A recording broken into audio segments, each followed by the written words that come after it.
नमस्ते। I welcome you all in medical astrology. ये video Hindi और इंग्लिश दोनों में है। फर्स्ट पार्ट में मैं हिंदी में एक्सप्लेन करूँगी और सेकंड पार्ट में मैं इंग्लिश में एक्सप्लेन करूँगी। तो जिनको इंग्लिश में सुनना है वो हाफ वीडियो के बाद में सुनना स्टार्ट करें।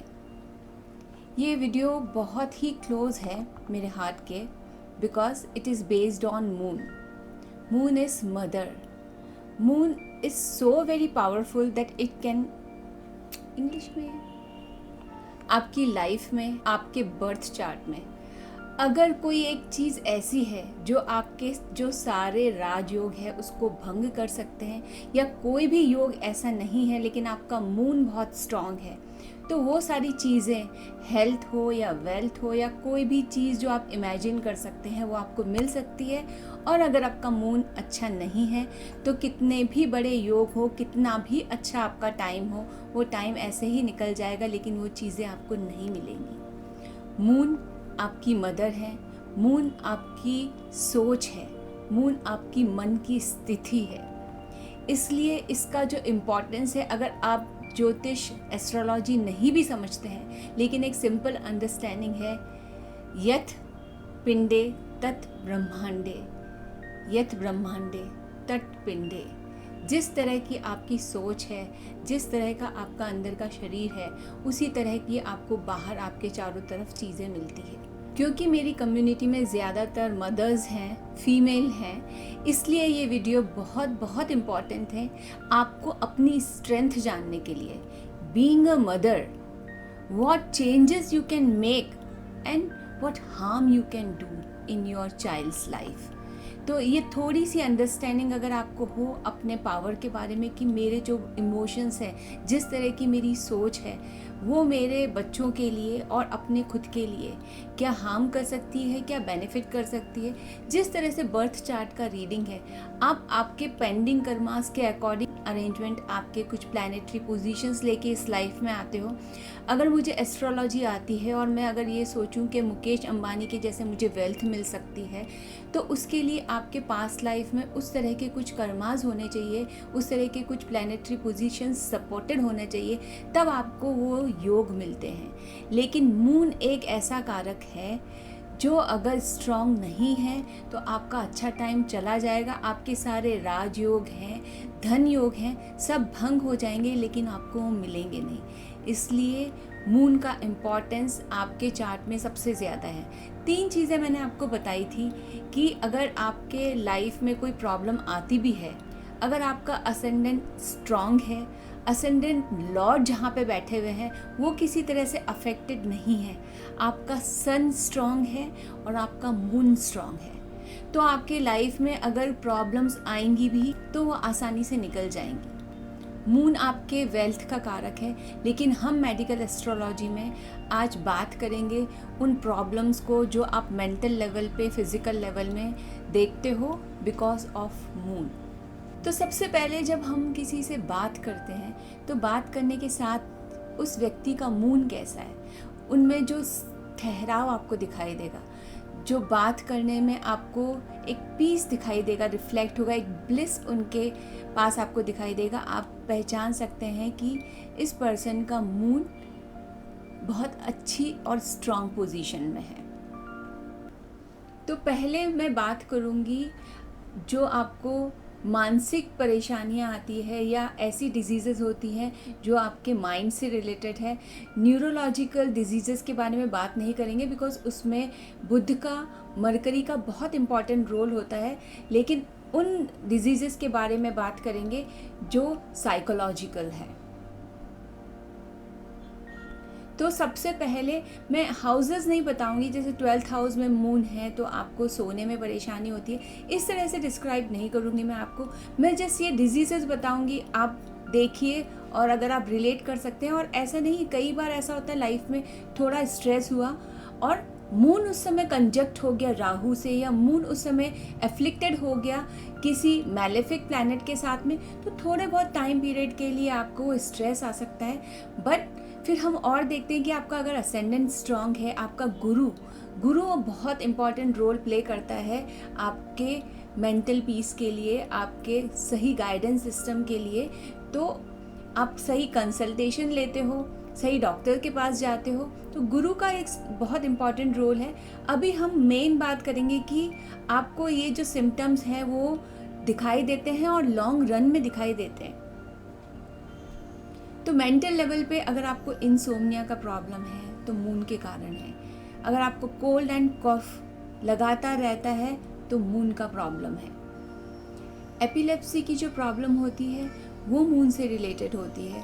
आपके जो किडनीज़ के हार्मोनल इम्बैलेंसेस के जितने प्रॉब्लम्स होते हैं, बिकॉज मून आपके शरीर में पानी का कारक है, वाटर का कारक है, और आप हमारा जो पूरा बॉडी है 70% वाटर से बना हुआ है, इसलिए एवरी पार्ट हमारे शरीर का सारे हिस्से इससे अफेक्टेड होते हैं। हमारा जो ब्लड सर्कुलेशन है, ब्लड सर्कुलेशन से रिलेटेड जितनी प्रॉब्लम्स आपको आएगी वो तब आएगी जब आपका मून या तो पीड़ित है या किसी ऐसे प्लैनेट से एफ्लिक्टेड है जो मैलेफिक है। अच्छा, कई चीज़ें ऐसी हैं जो आपको किसी चार्ट में देखना नहीं पड़ता। आप किसी पर्सन को देख के भी ये देख सकते हो कि उसका मून एफ्लिक्टेड है या नहीं है। सबसे बड़ी चीज़ है, अगर आप किसी में ये देखो कि कोई व्यक्ति ऐसा है जिसमें एम्पैथी नहीं है, एपैथी है, लोगों के दुख दर्द से उनको फ़र्क नहीं पड़ता या फिर वो खुश होते हैं, नेगेटिव थिंकिंग है, कोई भी चीज़ को पॉजिटिवली नहीं सोच सकते हैं, ये मून या तो पीड़ित है या फिर राहु के साथ में है। आप इजीली बिना चार्ट देखे भी बता सकते हैं। डिप्रेशन की प्रॉब्लम है या एंगर कंट्रोल नहीं हो रहा, moon and Saturn, moon and Rahu आपको उनके चार्ट में मिल जाएगा। तो बहुत सारी चीज़ें ऐसी है, उसके लिए आपको चार्ट में देखना नहीं पड़ता। आप सिर्फ उनकी मन की स्थिति या जिस तरह से वो रिएक्शन करते हैं अपने लाइफ में किसी भी सिचुएशन को लेके, उससे आप पता लगा सकते हैं कि उनका जो मून है वो पीड़ित है या एफ्लिक्टेड है।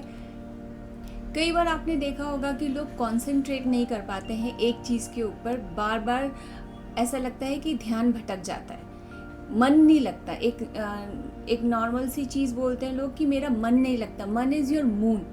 तो सस्टेन नहीं कर सकते हैं आप हैप्पीनेस के साथ भी, सैडनेस के साथ भी, कंट्रोल नहीं होता अपने इमोशंस के ऊपर। That is also when your moon is afflicted. But ये कभी कभी होता है ट्रांजिट में, कोई प्लैनेट इस तरह से मून के साथ में अटैच्ड हो जाता है और वो टेम्प्रेरी है, तो you can manage on its own. But आप अगर देखते हैं कि सैटर्न एंड मून का कॉम्बिनेशन आपको चार्ट में दिख रहा है, मून एंड राहु का आपको कॉम्बिनेशन दिखाई दे रहा है, तो आप ये देखिए कि इसका ट्रीटमेंट आपको कंसल्टेशन से भी लेना पड़ेगा, आपको मेडिसिन भी लेनी पड़ सकती हैं। मैंने उनसे पूछा कि because the way you talk, the kind of thinking you have, वो देखने से मुझे पता चलता है कि your baby feels so very suffocated with mother,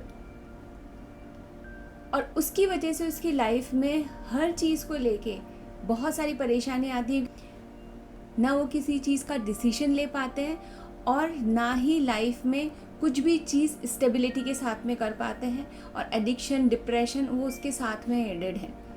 तो कोई ना कोई चीज़ ऐसी है आपके साथ में जो जुड़ी हुई है जेनेटिकली, जो आपके एक जनरेशन से दूसरे जनरेशन में चलती हुई आ रही है, रिलेटेड टू मून। आपके फैमिली में जो मदर से रिलेटेड कोई ना कोई इशू है जो एक जनरेशन से दूसरे जनरेशन में आ रहा है, उसके साथ में ये सारे depression, addiction, not satisfied with anything, lack of fulfilment, lack of happiness, ये चीज़ मैंने उनको जब बताया, और कि मून सारे चार्ट में बहुत ही बुरी तरह से पीड़ित था। अगर किसी का मून एफ्लिक्टेड है, आप उनको हमेशा दूसरों को जज करते हुए या उनको नीचा दिखाते हुए देखोगे, वो कभी भी किसी और की हैप्पीनेस से खुश नहीं हो सकते हैं, बिकॉज उनका जो मन की स्थिति है वो अच्छी नहीं है। किसी को अप्रिशिएट करने के लिए, किसी का अच्छा देख के खुश होने के लिए ये ज़रूरी है कि आपकी मन की स्थिति, आपका मून भी स्ट्रांग होना चाहिए। तो बीइंग अ मदर, आप क्या कर सकते हैं कि बहुत ही ज़्यादा अगर आप अपने बच्चों के लिए फियरफुल थॉट्स रखते हैं या बहुत ज़्यादा नेगेटिव थिंकिंग आपकी लोगों को लेके है, वो आप इनडायरेक्टली अपने बच्चों में पास ऑन करते हो। जब आपका बेबी आपके वूम्ब में है और जिस तरह आपके विचार पनपते हैं वो विचार उस प्लैनेटरी पोजीशन के साथ आपके बच्चों के अंदर ट्रांसफ़र हो जाते हैं। और अभी ये साइंटिफिकली प्रूव भी हो चुका है कि ये डिजीज़ेस भी लाइक डायबिटीज़ आप सोचते हो कि जनरेशन टू जनरेशन जाती है, मेंटल इलनेस भी generation to generation pass on होते हैं। अगर आपका मून एफ्लिक्टेड है तो आपके माँ से या तो आप बहुत ही कम अटैच्ड होते हो या जल्दी दूर हो जाते हो, या माँ के साथ आप सफोकेटेड फील करते हो, या माँ के साथ आपका रिलेशन अच्छा नहीं है। ये सारी चीज़ें बताती है कि आपका मून एफ्लिक्टेड है। किसी ने मुझसे पूछा था कि अगर जैसे हमने बॉडी पार्ट्स डिफरेंट देखे, उन डिफरेंट बॉडी पार्ट्स कौन से वाले हाउसेस में हैं, ये भी आपने देखा कि 6th हाउस में अगर मून है तो ज़रूरी है कि किडनी का डिजीज़ होगा ही होगा, या 4th हाउस में है तो गॉल ब्लैडर का प्रॉब्लम आएगा ही आएगा। मैंने आपको बताया अगर आपका असेंडेंट स्ट्रॉन्ग है, सन स्ट्रॉन्ग है, मून स्ट्रॉन्ग है, तो ये ज़रूरी नहीं कि जो डिजीज़ेस आपके चार्ट में दिखाई दे रही है वो आपको बहुत ज़्यादा अफेक्ट करेंगी, बट जो डिजीज़ेस मून से ही होने वाली हैं उन डिजीज़ेस के लिए क्योर थोड़ा सा डिफ़िकल्ट हो जाता है, बिकॉज़ यहाँ जो मून है, जो स्ट्रेंथ देने वाला है, वो ही वीक हो गया है।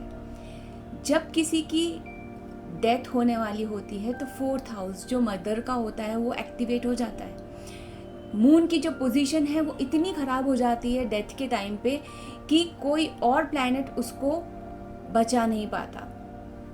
Being a mother, if you understand the power of your thinking, कि आप अपने थिंकिंग से अपने बच्चे के लाइफ में और अपने लाइफ में कितना चेंज कर सकते हैं, ये सब पे एप्लीकेबल है। जो मून है वो मेल फीमेल सबके चार्ट में अफेक्ट करता है, बट बीइंग अ मदर आपका जो थिंकिंग प्रोसेस है, जो आपका सोचने समझने का तरीका है, वो आपके बच्चे के लाइफ में हेल्थ, वेल्थ, हैप्पीनेस और ब्लिस का कारण बनता है। So it is very very important for you all to understand the power of your thinking, कि जिस तरह से आप सोचते हैं। और मैं इनके उपाय भी आपको बताऊंगी, दोनों तरह से बताऊंगी। जो ज्योतिष के उपाय हैं वो भी मैं आपको बताऊंगी, और उसके अलावा जो डेली आपको कुछ रिचुअल्स करने हैं वो भी आपको मैं इस वीडियो के लास्ट में बताऊंगी। In our life and in our birth chart, moon is a very very important planet and the powerful thing that we have. This is the only planet in your chart that can make or break your life. Any yog you have, be it your Raj Yog, be it your Dhan Yog, or any other yog you have, but the moon is not supportive. The moon doesn't have strength. So the good time will come and it will pass on, but you will not get that benefit. And suppose you don't have very good Raj Yog, Dhan Yog, or any other thing in your chart, but your moon is very very supportive and it has good strength, no matter what, you will have a very blissful and happy life. This is the strength of thinking of your mother. This is the strength of the moon you have in your chart. And it goes from generation to generation. Now the scientists have also proved that it is not only the diseases that you have physically that pass on to the generation, it is the mental disorder, mental disease that also runs in the family. So what are the symptoms if your moon is afflicted? There are 5 kinds of Shadripu described in our Vedas. That is काम, क्रोध, लोभ, मोह, अभिमान. That is lust, anger, greed, pride or ego, and any kind of attachment. So anyone is increased, because we all have these 5 things. We need it to, it's a part of our life. But when any one thing is increased, is because of your afflicted moon. And that's why anybody, I'm saying anybody who is into some kind of addiction has afflicted moon, be it with Rahu or any other malefic planet. you can easily make out that all psychopaths, they have this afflicted moon, and badly afflicted, that they cannot control their emotions, they cannot control their behavior. Any diseases related to water, be it hormonal, be it endocrine, be it your blood circulation, is related to water. 70% of human body is made up of water, and moon is the karaka for water. All mental disorder, all psychosomatic diseases, be it your autoimmune diseases, be it your allergy, cold, cough, anything is related to the moon that is afflicted. So when you meet a person, you can easily make out with the behavior that the person is not able to control the emotion, aggression, the kind of reaction a person has, the kind of apathy for others the person has. That shows the afflicted moon, the moon that is not strong in the chart. Other than that, if you see the diseases, all hormonal imbalances, epilepsy, kidney related issues, gallbladder related issues, intestine problem, all these problems are related to moon.